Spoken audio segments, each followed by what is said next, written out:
For you, it is Monday, October 27th. But for me, it is an unspecified date from last week. That's right. It's a pre-recorded show. We are transmitting you this message from the past into the future in the hopes that nothing extraordinary happens in the week Felix and I take off. But for today's episode, it is a timeless topic. We know this one will never be out of date or out of fashion. That's right. Your thoughts, questions, and concerns. It's a call-in show where we will solicit your questions for Felix and myself. And of note, Chris is on the ones and twos again. Oh, hello. It's good to be back. I missed you all. Oh, and also our comic book, another occult ritual in which we intend to profane God and all that is holy. The occult ritual known as comic book creation is available at badegg.co. Year Zero, a Chapo Trap House comics anthology. Still available for purchase at badegg.co. Okay, now we begin this transmission into the future. So I actually wanted to start us off with an inadvertent two-parter. I don't know how this happened, but I'll just do the first one real quick. Hey there, Chappos. Long time, first time. Saw on the news that the curdled masses of South Africa have landed in Washington, D.C., and was embarrassed to see that my state is on the short list of planned recipients. My question for the table is, do you think that my new Afrikaner neighbors will assimilate to our multicultural neighborhood, or are they simply too racist for even 2025 Appalachia? All right, big love to the table. Glad to hear Matt's back on the mend.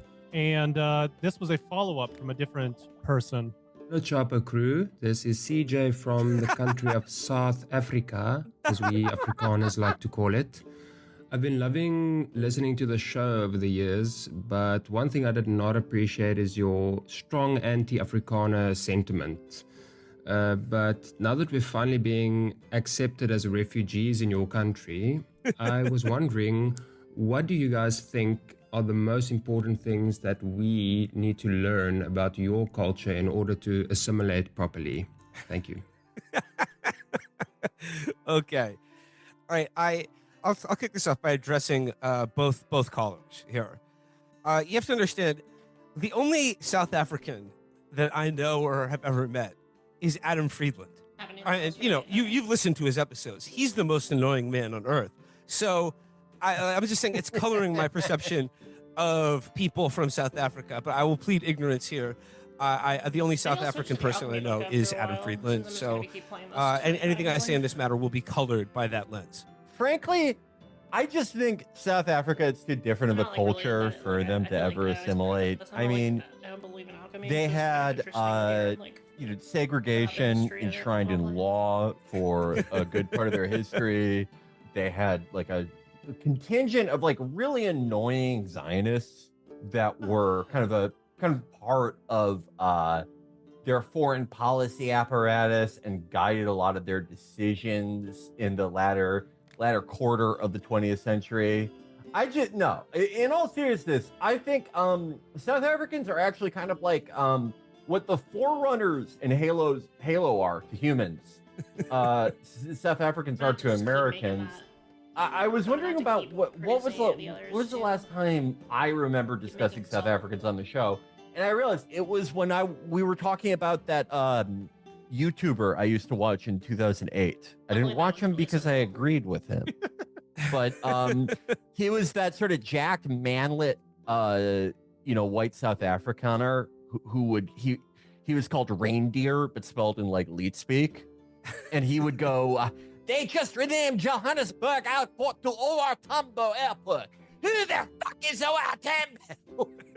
and he was doing this he was doing this before Obama got elected. He was so advanced. He was like 15 years behind the meta. Now everyone yells in their car. Now everyone is like, they renamed the airport. I'm gonna fucking kill myself.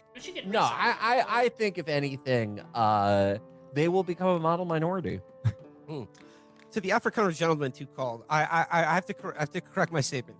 My perception of what you're like is, I don't know, Adam Friedland doesn't really count as an Afrikaner, but my only other perception of white South Afrikaners comes from the film Lethal Weapon 2. So once again, like I think I've been prejudiced in, sure, because of the whole apartheid situation, but also because of the film Lethal Weapon 2. All right. Well, we've got one from a girl next up. So brace yourselves. Hey Chapo, I recently re-listened to your 2021 episode where you all are making predictions for the rest of Biden's term, and for the most part pretty spot on, including Amber's prediction that we would see QAnon on the runway. I am wondering what sort of shots you all are calling for the rest of Trump's term. I don't think it is a too outlandish of a prediction to say that there will be further economic calamity and discontent with the economy. I do think that one of the problems that any Trump administration has, regardless of whether it is the first more internally divided and reticent and article shy Trump 1 versus the more emboldened and strengthened by several more years of rot Trump 2, And I'm gonna hold on. is that after about just in case I need them for the 18 months, 2 years, you run out of things to be about.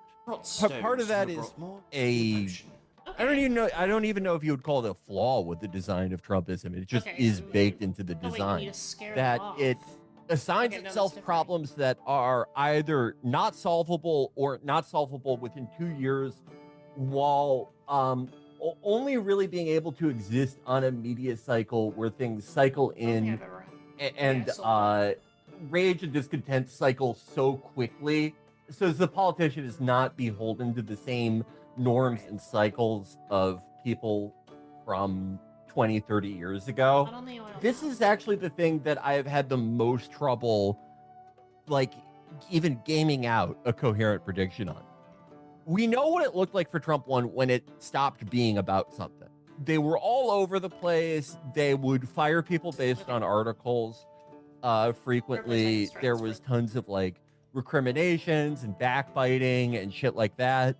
Now that they've fully bought into this idea that, like, no, we should never back down from anything. It doesn't matter what someone says about someone who works from us.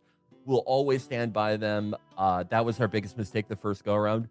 What happens when, like, none of this other shit is in play?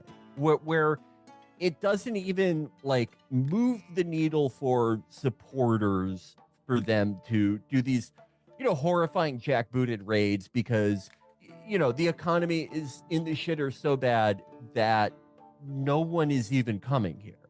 I mean, I guess they are already terrorizing Americans, but at a certain point, you cannot just wish for one news cycle over the other. That was sort of one of the problems with Biden.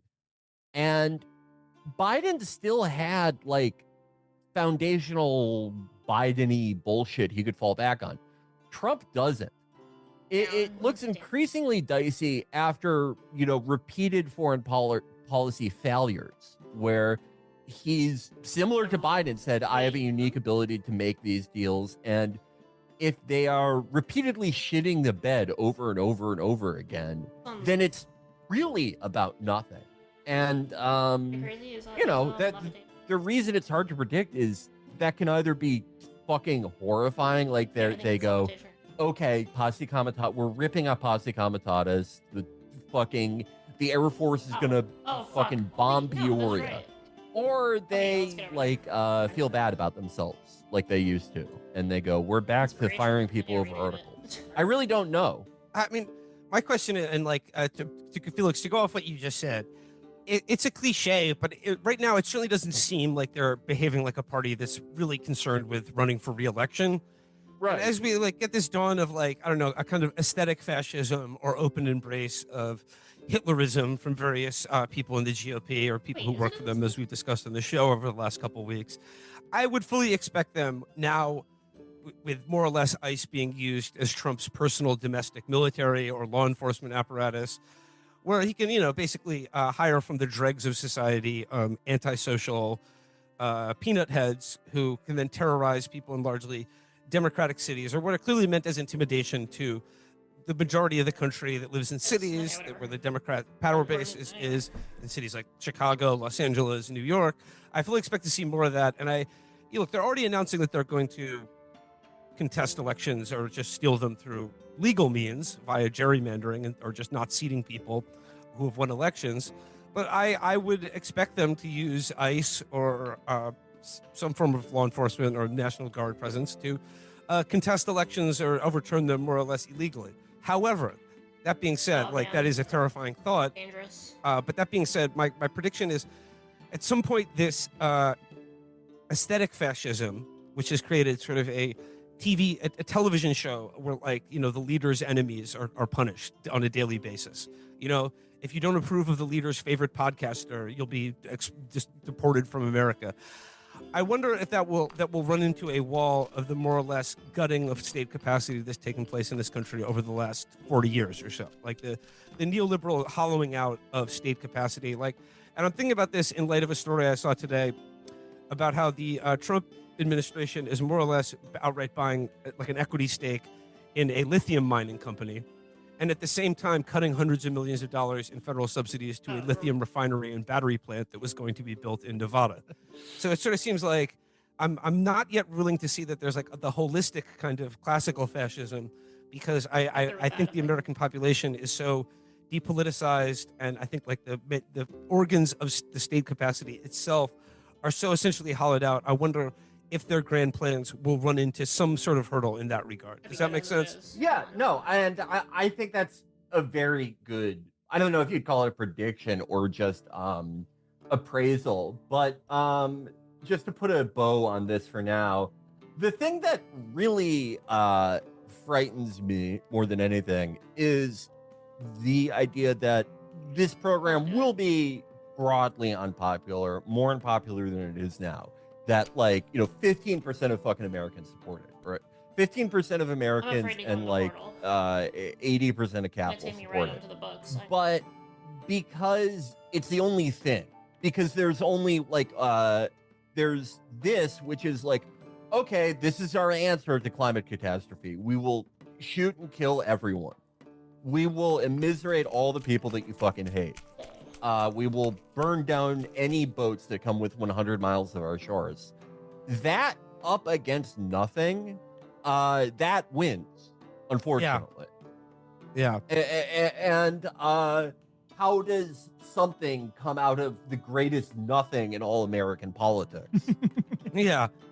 Because you can't keep pointing out that Donald Trump is Hitler and then not use the power of the state to, I don't know, effectively take away the wealth and power of everyone who supports Adolf Hitler, or give the people, for whom Hitler particles are metastasizing, give them some relief in their life from the, iniquities of fucking living paycheck to paycheck or just being angry all the time. I mean, I will go one step further. A party that could sell itself as, believing the things that he said about Trump, they would have fired Hakeem fucking Jeffries and Chuck Schumer about a year ago. Yeah. So I don't know what that looks like. And before we get mistaken for completely prognosticating unambiguous doom, I will say that sometimes people surprise you. I mean, I said it on our episode after Trump got reelected. To hold back all thoughts of doom, I truly believe, and I'll put my money down on this prediction, these men are cowards. They will fuck it up. Right. And I feel 100% confident about that. Yeah, I agree with that. So I got another prediction, but this one's a little bit more lighthearted, and it's from another girl.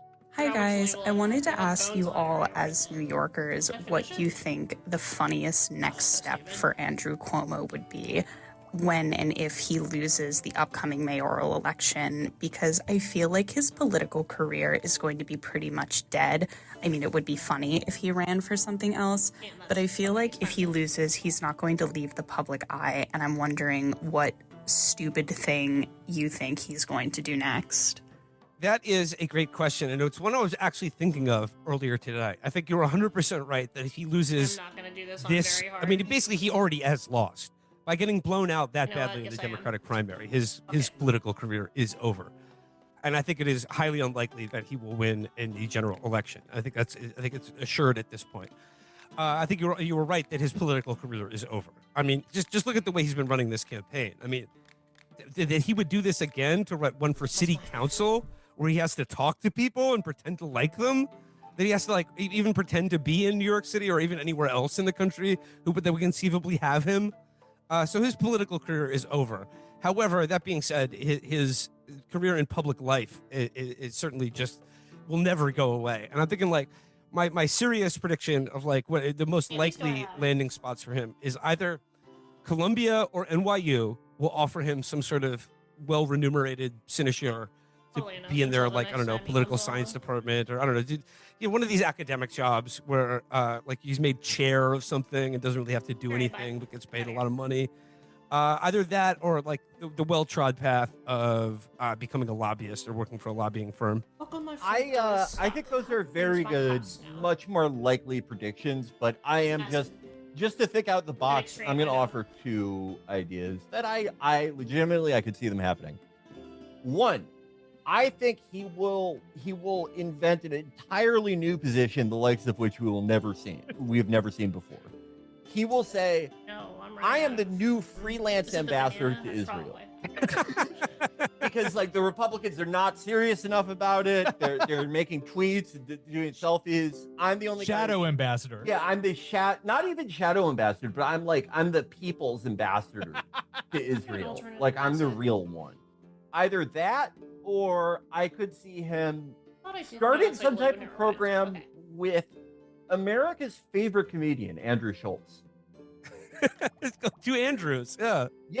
Yeah. They already have a name. Damn, so they fired you for touching on people? Felix, I'm seeing the freelance, the people's ambassador. I think that Eric Adams and Cuomo should go into business and open up a little people's ambassador shop because you got Turkey and Israel right there.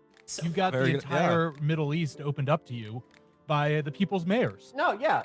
They pretty much cover the entire region. Eric Adams is exactly the type of guy who gets bribed by Azerbaijan. I was thinking, just as you were saying this right now, what would be the best post-political career in the public eye for Andrew Cuomo? I think him and his brother Chris should start an OnlyFans together, where they do like Island Boys stuff, and they like open mouth kiss each other and like do light incest play together. Where they, it's like it doesn't have to be porno, but they could just be like working out together, doing push-ups, brother stuff, wrestling. Did you ever see that the OnlyFans guys that our friend Aaron would always retweet about 3 or 4 years ago, where like these two like super tan naked British guys, and the caption is me and my dad don't give a fuck, and it's a link to the OnlyFans. Yeah, so I think Andrew and Chris they have a career in broadcasting, Absolutely, yeah. I think that's a great prediction. It would be funny. I mean, would anyone in American politics do this anymore? Just be like, okay, I get the message. Just go away. Just ends it. Yeah. No, no one in American politics. The only guy in American politics who would do that, I think, is John Kerry. We've got a question from someone who has a neighbor that they're trying to figure out. Need the Chapo Boys' advice on this one. I live in Chicago in the Ukrainian Village neighborhood. And a new neighbor just moved in, has a Palestinian flag hanging outside, but also a red and black white nationalist Ukrainian flag. Didn't know if this is like a Michigan, Ohio State, like one of those house divided flag situations, or wasn't sure if that was a combo support system. Should I avoid this house? Should I bake them cookies? What are your thoughts? I would like to interject and say that in my hometown, there is a very infamous truck that has a half Confederate, half Palestinian flag on it. I think, I cannot believe that you even thought avoiding this guy would be. No, ingratiate yourself to this guy. In fact, if you think you have too many friends, get rid of some people you already know so you can onboard this guy. I don't know what's up with him, but I like it. He's got balls. This kid's got balls, and I respect that. Yeah, definitely. Bacon. I mean, first of all, I can tell you're from Chicago because you're actually interested in the lives of your neighbors. Do what I do in New York City and just ignore them. They're not real. They're not people, regardless of their politics or their seemingly contradictory flag assortment. All right, we've got one for Chris, actually. One on parenting, which is why we brought him in here. Hi, guys. Hale from Austin, Texas here. So my favorite comic strip growing up was Calvin and Hobbes, and I've recently had the opportunity to reread Calvin and Hobbes with my 4-year-old son, and it's just the best. So my question is, if you have kids one day, or Felix, if you choose to acknowledge any of your included children, what one piece of media would you most want to share with them? Thanks. So I guess that goes to all of us. Too many to pick from. Some of my fondest memories are my dad showing me I need a lot of these. not just R-rated movie. Like, he obviously, one of the most foundational things that ever happened to me was my parents showing me Terminator 2 when I was like 5 or 6, and my mom like explaining the time travel mechanic to me. but when I got older, when I was like 8 or 9, my dad would show me like lesser known R-rated movies. Possibly the most influential of which was Mel Gibson's 1998 crime thriller Payback, one of my favorite movies. So I would definitely show him that. I would not show him any trash American manga like Calvin and Hobbes. Instead, I would probably show him Lone Wolf and Cub to let him know that, there's an alternative timeline. That he walks the demon path in hell. Well, no, to let him know that, like, there's an alternative path where I could have killed him and then myself. And then I still have that option. Just kidding. I would never do that. But we would read Lone Wolf and Cub. But I think I don't know how I would introduce some of the games I like, because by then, who knows what we'll have. I'm going to be one of those guys who has his first son when he's 64. So who knows? Like, they will probably hate Metal Gear Solid 2. It'll probably be like trying to get us to play, Pac-Man. But at the very least, some of the great R-rated classics of the 90s. I would like to say to this caller, the thought of you passing on and reading Calvin and Hobbes to your kid is very dear, and I would share similar sentiments of Calvin and Hobbes, comic books, things like that. I would definitely echo what Felix said about rated R movies, because like some of the once again, just to reiterate exactly what Felix said. Some of the most influential moments in my life were my dad showing me rated R movies for the first time, including The Godfather, Goodfellas, Chinatown, Last of the Mohicans. That felt like a big step into adulthood. But you know what? I'm going to say, like, assuming that my kid is much younger or the same age as the callers, I'm going to go back to a book we talked about not too long ago on the show. And I would like to read to my future child, if I do have a child, my theoretical future child, the Redwall books. We talked about those earlier. Just jump right in with those. They'll be learning about mice and rats, otters, woodland creatures, and all the delicious meals they eat in a medieval setting. Yeah, Redwall Animorphs, because the greatest YA books ever written, and I think, in my opinion, the greatest children's books of all time, like young children. Richard Scarry. He's never going out of style. And I would definitely like to pass on the favorite book that my dad read out to me aloud. I will be doing this aloud, and also at the public library. Mark Twain's Huckleberry Finn. Can't wait to read that book out loud to my child. Every father cannot wait till when their kids turn, 4 or 5, and they can finally read Revolutionary Road with them. I will just say, because I have been clearly thinking about that a lot. Yes, love all of the things said here. Redwall books. Will knows from having stayed at my place recently that my dad just sent me my entire stack of Redwall books for my childhood room, so I've got all of those on hand. They're in beautiful condition too. I dove right in. Yes. Oh my God. I will also say that I have very fond memories of being read some of the real children's classics, like Around the World in 80 Days and Treasure Island and Dr. Dolittle, which are kind of old and stuffy, but I have very fond memories of those ones are classics for a reason. The main thing I have been thinking about, to be fairly serious about this, is like, more than trying to put the child on to a series of things that are specific to me, really trying to work to get her a sense of like that you can find new stuff, and really trying to instill that the world of media and books and TV shows and movies isn't just like what's presented to you or what's laid out in a series of thumbnails, but that if you like something, you can find more like it and how to like go deeper and just make your own taste and find stuff like that.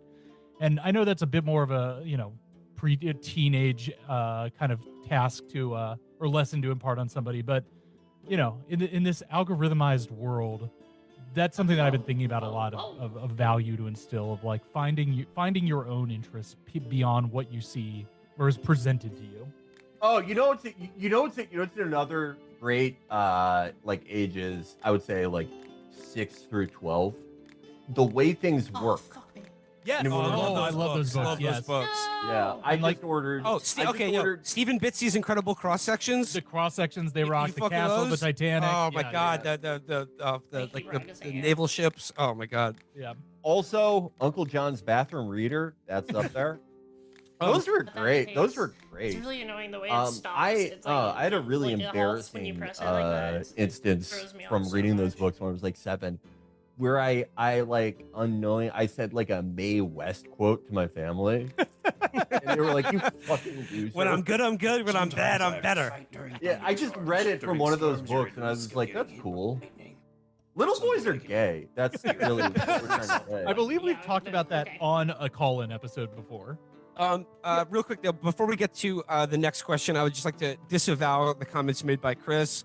If you are a parent and you have a child that develops any of their own beliefs, tastes, or opinions, you have failed. All right, so these next two aren't really questions, but they're little like tips or little insider information that I think you all will find fun about some of our recurring characters. Hey Chapo, this is a tip about John Fetterman. When my friend was growing up in Braddock, Pennsylvania, when she was like 15, he would come into the Elks Lodge and buy her and all of her friends drinks when they were underage. Yeah.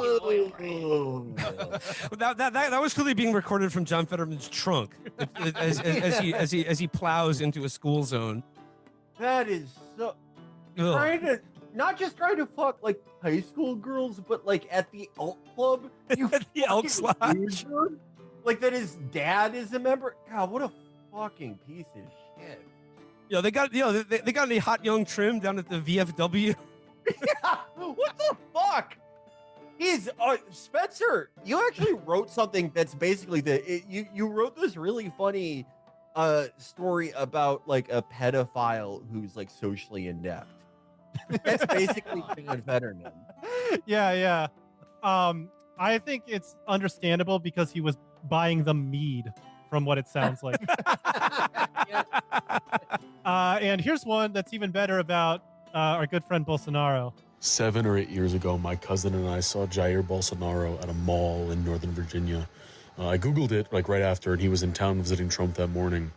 But he went to a mall for some reason afterwards. Not even like a good mall, kind of like the shitty mall around here. And he spent like probably 5 minutes at this kiosk watching little robotic dogs, like toy dogs, do backflips. That sounds about right. Sounds like our guy. Oh man. I'm picturing. I know the exact kind of robotic dog that does the backflip, and I'm just imagining Bolsonaro looking at that. I'm so impressed. Imagine watching that for 5 minutes. You could probably occupy his attention for a day with a drinking bird. or like, God, thank God it was a shitty mall and there wasn't like the sharper image in there. He would have gone in there and like he would touch the orb, yes. Touch the orb with like the little arcs of electricity, and make your hair stand up, stuff like that. He never would have left. He never would have gone back to Brazil. Lula didn't need to arrest him. They just built like the most like stimulating mall in the world, and he'll be there for the rest of his life. Put him in front of like one of those puzzles that's 2 bent nails put together, and you got to figure out how to get them apart. Yeah. You give him the ball in the cup, he just like keels over. I miss the sharper image so much. It was my favorite catalog to get in the mail. My parents would never let me order anything from it, but I loved just looking at the stuff in it. I did the same thing, and I would think like, oh, I bet like Bill Gates, he just shops here every day. It's like going to the grocery store for him. It's so cruel. It's like we could afford to shop at the sharper image every day now, and now it doesn't exist. That's why we're killing ourselves. All right, this one's actually a pretty good question. It's a little tricky, but I think it's pretty interesting. Hello, Chapo. First time caller, long time baller. This is Neil. And my question is, this is kind of a Matt question, but it's for everyone. What event or phenomenon of today do you think will be the most grossly misunderstood by future historians? Look forward to your answer. Thank you. Yeah, that is a good question. That is a really good question. Yeah. I'm going to do a joke answer and say, and assume for the purposes of my answer that the historians we're talking about are a million years in the future. And I think the answer would be, what's up with all these fucking cars? And why are they everywhere? Yeah, I think in the future, they're not going to, they're going to improperly sketch out the timeline. Like, they're going to think that Vladimir Putin opened the world's oldest vault, and then everyone was like, oh, they're all black. Everyone from the Bible. When really it took like quite a long time for everyone to realize how old the vault was and what was in it. I have a fairly can of worms answer, but that's like the point is I think that COVID and its ramifications are going to end up having long-term. There are going to be a lot of effects and descriptions of that time that get analyzed in a lot of directions for a lot of ideological purposes for a long time. And I think that the prevalence of that, and I'm not saying in which direction, I think in a lot of different directions, but I think the prevalence of that will cause that specific moment and its direct consequences to have a lot of varying types and narratives of historiography around it in the near future, if that is both specific and vague enough to make sense. I definitely know what you're talking about, and like, I mean, just to go off your response, like I think it's interesting because what you're talking about is like, it was this moment where it should have been understood as like a shared experience that was like something the whole country went through, but really what it was is like the first, or I don't know, final moment of like the shattering of a consensus reality. Yes, where like everyone's experience of it will not be remembered as like a shared collective event, be it traumatic or otherwise. It will be remembered purely through the 320 million like refracted prisms reflections of individual experience and like how they interpreted it, how they felt about it. Because like, I think it's like the beginning of the end for consensus reality, which will certainly be interesting for future historians. Yes. And I think it's also telling that the other thing I was mulling of saying is just the overall sensation of the breakdown of media hegemony over the last like 15 years and its causes and effects and just the sensation of moving through that. Because I think, as you're saying, what I'm really talking about is, coming out of the 20th century where there was, certain forms of cultural hegemony that allowed for shared narratives of mass culture and because of that history into this first part of the 21st century. And then specifically with COVID, where that is, it has totally broken apart. And then how you try to put that back together in terms of how you're building narratives and history in the future. Good luck, guys. I've got one that's directed to Felix specifically about fighting in the age of loneliness. Hi guys, I have a question for Felix about UFC, in particular John Jones. In light of the end of his career, has it made you reconsider the way you talked about him in fighting in the Age of Loneliness and also the episode where you talked about that Condom Depot? Because I think you made a really good case for humanizing him, but in light of the end of his career and all the shit with Aspinall, has it made you reconsider his legacy or his character? Thank you, guys. I don't know if reconsider as much as, like, fully made unambiguous that he is now fully, like, a piece of shit as a god. Which I think was, like, not a super out there call to make around that time. Because there had already been a bunch of incidents like him, crashing into that pregnant woman's car and like fleeing the scene at the same time as there were these like incredibly humanizing aspects about him. Of course, this was all before like the really horrifying domestic violence case against his longtime fiance and the mother of his kids. I still do think that he is like a very tragic figure, and I do kind of hate like pop psychology stuff, but I think in the case of Jones, it's very easy to see what demons he's grappling with and where they might come from, namely being like growing up in a very repressed household as like the fuck up in a group of siblings who are all very accomplished, and then experiencing something as horrific as the death of a sibling when you're very young. I've always seen him as someone who has been forever crystallized in that moment, crystallized as like a 17-year-old fuck up, no matter what he accomplished, no matter what he went on to do. And it's especially, it used to be like almost kind of charming before a lot of this stuff, but as he grows older and as he ages out of competition, it becomes less rakish and more just horrifying. And yeah, the Aspinall stuff was quite scummy, but I don't even know if I would put it in like the top 10 of like scumbag shit that he's done. But I still think overall a tragic story. You're about to get a really good deal. No, that's way too much. The least of which is really what he could have accomplished in the sport. I mean, he and his kids and they could have had a much better life if not for him just never moving past this certain point. I have someone from Potion of Youth for my research. who prefers to remain anonymous because they are in occupied Republican territory. I'm a high school English teacher calling in from the middle of a very red state.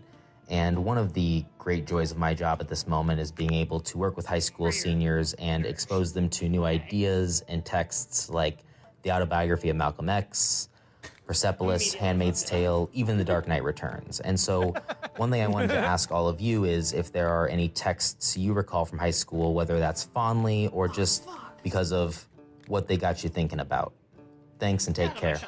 There's The Alphabet of Manliness by Maddox. That's a big one. Oh yeah, I forgot. I wanted to be evil. I really enjoyed the Robert Caro LBJ books when I was in high school. But as far as like literature, The Invisible Man, Ralph Ellison, right? That's a great one, especially for seniors. I think it might be like kind of early, but I think there's something to be said about like reading books when you're kind of on the cusp of adulthood and enjoying the parts you can understand and then coming back to them. I think that's one of the great joys of sort of like trying to rise to the occasion with things you're reading. I actually think like Anna Karenina is a good thing to at least try to read at that age. And I'm a big believer of kids wanting to rise to the occasion more than wanting to skate by. And I think that if you at least suggested that, you would be surprised by how many kids put a serious effort into not just finishing it, but trying to understand it the best they can, forever young that they may be. I would add on to that a book that definitely, I mean, it's a cliche, but a book that has definitely shaped my perception of politics, America, and what writing can do that I encountered around the age of being a high school senior is Hunter S. Thompson's Fear and Loathing in Las Vegas. My next recommendation, this would be iffy to recommend kids in a high school, but you know what? The author is a pretty right-wing guy. I would suggest James Ellroy's Underworld USA trilogy. Oh no! It's like for any kid who's interested in history but also literature, like a work of historical fiction that provides a panorama of like the squalor and depravity of like the Cold War in this country and like what it really looked like and what it feels like. I would highly recommend those books, and then I would also recommend, if you can pass on this one, I will recommend to any high school senior, and I think you could pass this along to yours as well. Gore Vidal's Narratives of Empire, 5-book series, Pentology, starting with Burr, which I think is one of the greatest works of historical fiction I've ever read. But like, that is a book about the founding of this country that is like alive. It puts you there. It's very funny, and like Gore Vidal sets up in each book basically, which traces the history of this country from its founding to the outbreak of World War II in the last book.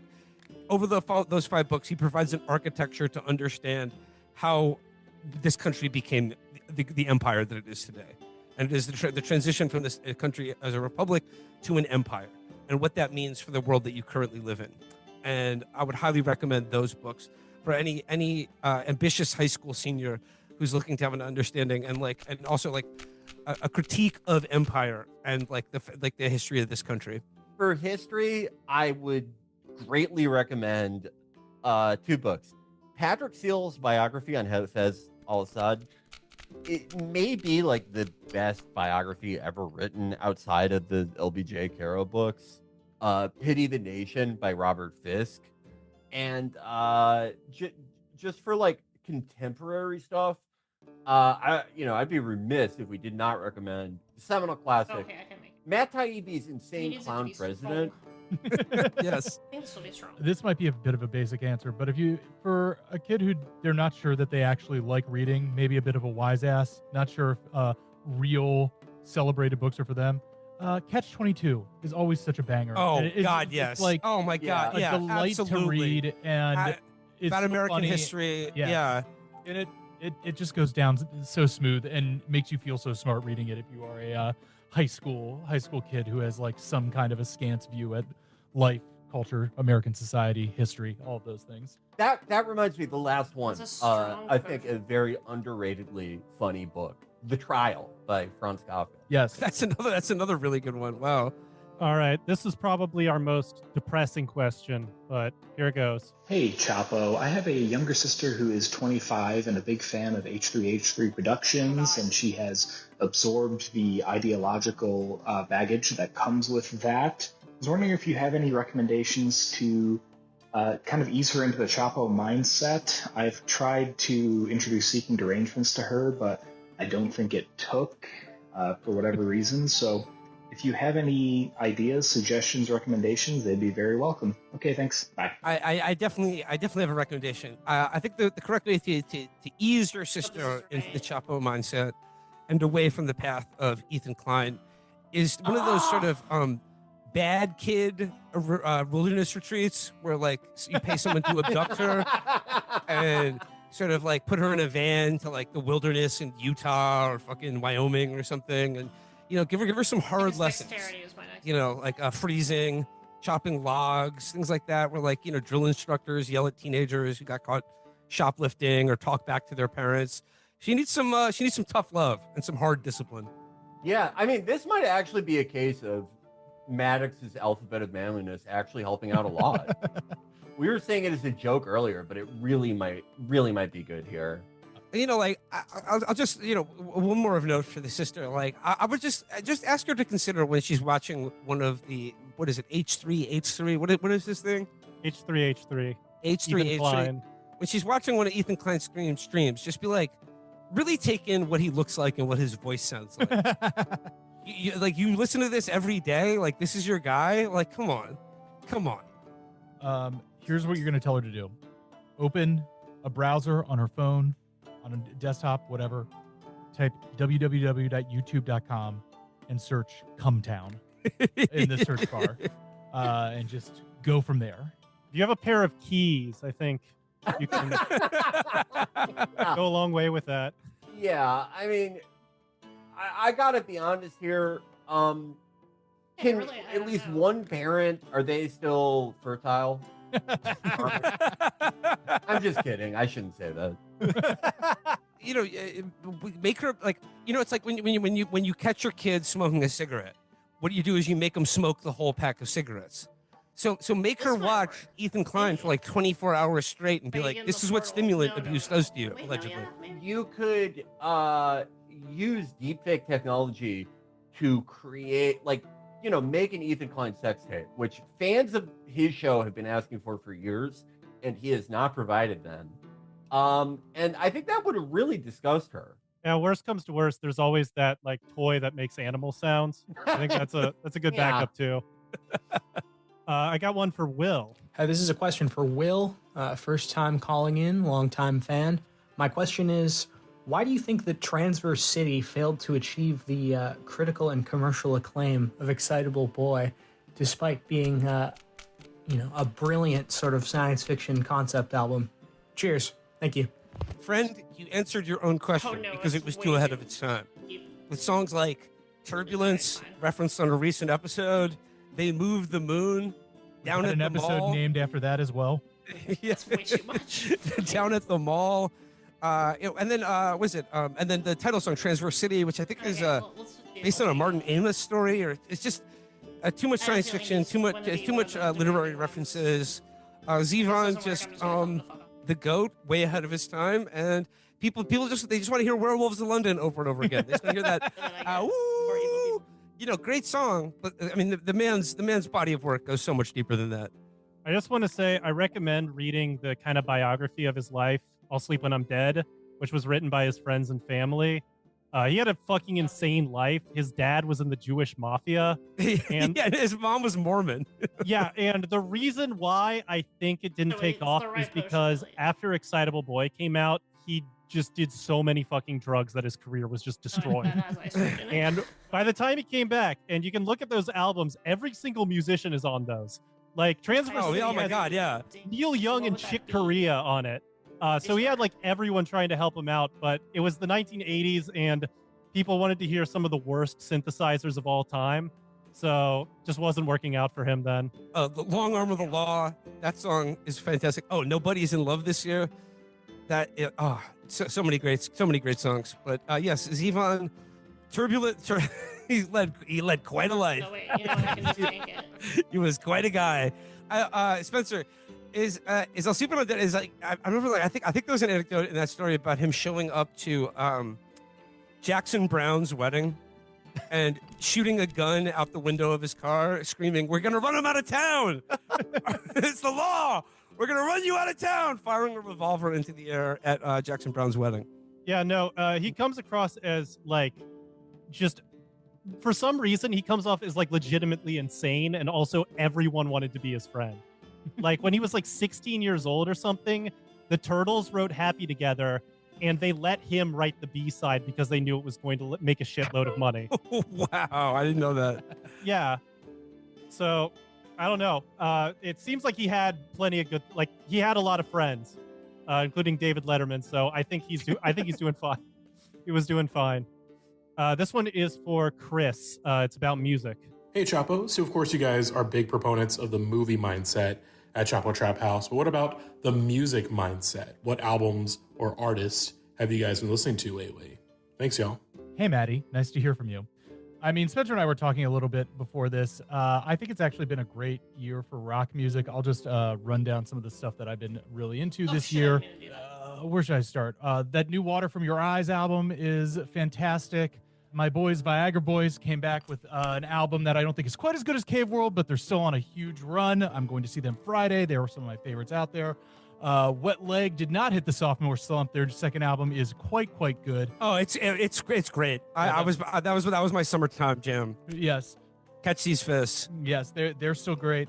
Both Activity and Automatic, I think, are quite good. Gorilla Toss, friends of the show, put out a new album. And then I've also been quite into, over the last few years, Can has been doing a series of live reissues, and I've been listening to the hell out of those a series of live albums that are quite well recorded and packaged and put together. So Can's live reissues. Oh, and Emily Allen's Clanging. Emily Allen was featured on Truanon. That's how I heard of that record, but that record is sick and is probably one of my favorites of the year. Emily Allen's Clanging. So that's kind of been what's on rotation for me. Oh, and the Stereolab, new Stereolab in 2025, and the new Pulp album. Folks, we're making it 1997 again through Science and Magic. Stereolab and Pulp back in the record stores. Chris was actually telling me about how his favorite artist is this guy Somber. Yes. Oh yeah, and of course Somber and Deforvid. Been bumping those all year. Also, we were actually the reason we're doing a call-in show. We were going to announce a new temporary co-host. His name is David. Part of it is spelled with numbers. But not the part that had some trouble. We don't endorse the things he may have done, but I really like his music. And you know, like this question is a good moment to like. I guess sort of betray the fact that like what I'm listening to lately is highly influenced by a recent major death in the music community. And I know you probably already know what I'm going to say, but I have been listening to a lot of the Lost Prophets recently. He was killed in prison. There was no reason for that to happen. No, in all sincerity, I have been listening to a lot of D'Angelo lately because his death the other week, that one hit me like a truck because it was like, it was almost like another album release from D'Angelo in that it came out of nowhere. And it was just like, I kept expecting it's 2025. Like we're overdue for like another masterpiece album from D'Angelo that arrives out of nowhere and is instantly critically acclaimed as like a work of genius. And then he just disappears for another 10 or 15 years. But no, I've been listening to a lot of D'Angelo. I mean, I remember I was a high school senior when Voodoo came out, and that album felt like a message from God. And I've just been thinking and listening to a lot about D'Angelo recently because I guess you don't know what you have until it's gone. My dad died of pancreatic cancer too, so just been feeling that one, and just strikes me as like one of those artists that like really, it's an insult to categorize his music or like to put him in a genre because like he is so many things. Like he really was the heir to Prince, in modern American music. And R.I.P. D'Angelo. That's what I've been listening to a lot of lately. All right, here's one a bit more serious. Hey guys, first time, long time. Just wondering, why do you think Saudi Arabia is doing all this stuff, like the Riyadh Comedy Festival? I mean, you have all the oil, America bends to your will, you got away with 9/11, so why give a shit what anyone else thinks? Just want to hear your thoughts. All right, cheers, bye. A lot of reasons. Maybe not tomorrow, maybe not the next year, but like someday, oil may not be the world's most dependable energy source. They may no longer have claim on perhaps the world's only multi-trillion-dollar company in Aramco. B is they actually were kind of spooked by the reaction to Khashoggi. I don't think you would see a repeat of the troubles they had today, in part because a lot of the Western journalists that really did put in a lot of effort to ostracize them have so thoroughly disgraced themselves in the last 2 years especially. But it did spook them, and it did provide them with a vision of the world, of a world where maybe perhaps everyone would not accept their money, and that they could not buy their way into things.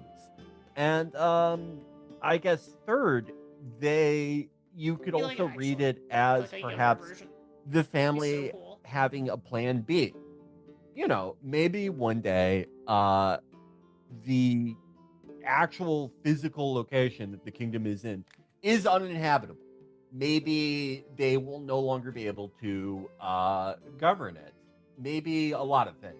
I would much rather be an itinerant former royal family with $1 trillion worth of equity in everything on Earth than an itinerant royal family with just like some gold bars, which have proven to be one of the dumber investments you can make in recent times. Yeah, I think that's a really good answer from Felix, and I would just like to, I guess, re-summarize in my own way. It's like there's the hard power that they have represented by all the fucking oil and the ability to do 9/11 that comes with it.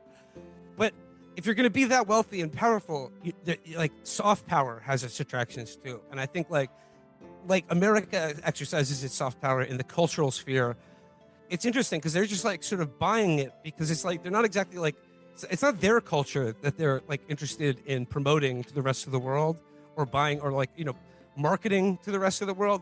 But their money spends so good that like things like sports, art, entertainment, tourism, travel, like all these things, like that's where they can like, I think they're exerting a huge amount of influence, like with things like the Riyadh Comedy Festival to kind of rebrand themselves to the rest of the world, but also to bring the best of the rest of the world to them. So it's sort of like they don't have to market themselves to a world that may be wary of things like 9/11 or killing journalists or, the general lack of political freedom enjoyed by anyone living in that country, not in the royal family. There are two other things also. Though they have presented as a united front in several foreign policy things, there is a lot of bitterness on the Saudis' part towards the United Arab Emirates. We got a glimpse at this a little bit when there was this perception that the UAE sort of cut a side deal in Yemen that the Saudis were not a part of. And there's also a perception within Saudi Arabia that they were sort of goaded into putting the majority of the resources, manpower, and taking the vast majority of the blame for the disastrous intervention into the Yemeni civil war starting in 2015. So you could read this partly as them trying to, step on the Emiratis' toes with this sort of vast cultural purchase. But also there is a paradoxical thing about Mohammed bin Salman himself in that he is one of the only important princes of his generation to not be educated outside the kingdom in the West, to actually be educated, I think, entirely within Saudi Arabia. Yes, but he also may be the most reliable consumer of American and Western culture out of that entire generation. He seems to take to it and enjoy it as much as any stupid American his age. He was he was sort of known as being kind of a NEET until he was 20 something. But one of the things he did all day, he would just hole up in his room all fucking day and play Civ games. So don't underestimate that someone with access to hundreds of billions can just honestly like something. Just like Jeff Bezos made that stupid Lord of the Rings show because, of course, he likes the most fascist fantasy bullshit. Whereas the choice of the Global South is Game of Thrones. Felix, I'm really interested to see in the next 10 or 15 years, how deep their money that can get them into ownership of American sports. Because, they already own, half of golf outright. And I'm just wondering, are we going to see, Saudi ownership of, an American sports franchise? I mean, gun to my head, I would say it's more likely than not. Yeah, no, I mean, why would you bet against that? They have more money than God. And I guess, it's just I don't know, baseball or football, these are the only last remaining sort of monocultures or nationalisms that we have. I'm sure some people would kick up a fit about it, but not when they pull up a fucking truck with $800 billion in it to buy the Dallas Cowboys or whatever. You think Jerry Jones isn't going to sell for that amount of money? Now, Will, I have to ask, obviously there are a lot of business considerations that would go into this. What American professional sports franchise do you think, gut feeling, would make the most sense to become a Saudi? Dallas Cowboys. Dallas Cowboys. I said it already. Dallas Cowboys. All right. Actually, you know what? If they bought the New York Yankees, that would be really fucking funny. That's like Pete Davidson doing the Riyadh Comedy Festival. I could really see the Saudis as a way, as sort of part of their path into ownership of an NFL team, buying Power Slap from Dana White, so he'll tell Trump to let them buy the Cowboys. We've got a couple more. We got another Middle East one for Felix. Hey, Mr. Chapo. My name's Forrest. I lived in Lebanon for 3 years and went to AUB for my master's program. This question's mostly for Felix. I was wondering what he thinks Lebanon's place is in Middle Eastern politics moving forward, and if he thinks Hezbollah will be a player in the axis of resistance again. That's a very good question. I mean, I can honestly say that I have no fucking idea. This is not exactly a novel observation, but I if I had to guess what they make of their current predicament, they see their choices either between annihilation by way of disarming and therefore just completely removing any deterrence, any threat they could provide, or a perhaps slow march to death in the form of Israel continuing to whittle away and destabilize and murder Lebanon. I think there is a future where perhaps Iran can assert itself enough to throw Hezbollah a lifeline. I don't know if we're in that future. But I will say at the same time that the circumstances Hezbollah arose from were, in many ways, much more desperate. And I really cannot confidently make a prediction one way or the other. All right, one more. This one's a little confusing, so let's just bear with me. Hello, Chef. What the fuck? My question to you is, do you sympathize with the actions of the world to parallel to the earlier 20th century nationalism that eventually led to the... What the fuck? Were they mowing their lawn when they Oh my God. All right, I'll actually do a last one. calling in from the back of a Black Hawk helicopter on their way to your house right now? Sorry, I'm stowed away inside a turbine. All right, I have one last one actually, and this is very Felix centric, but he got most of the good ones.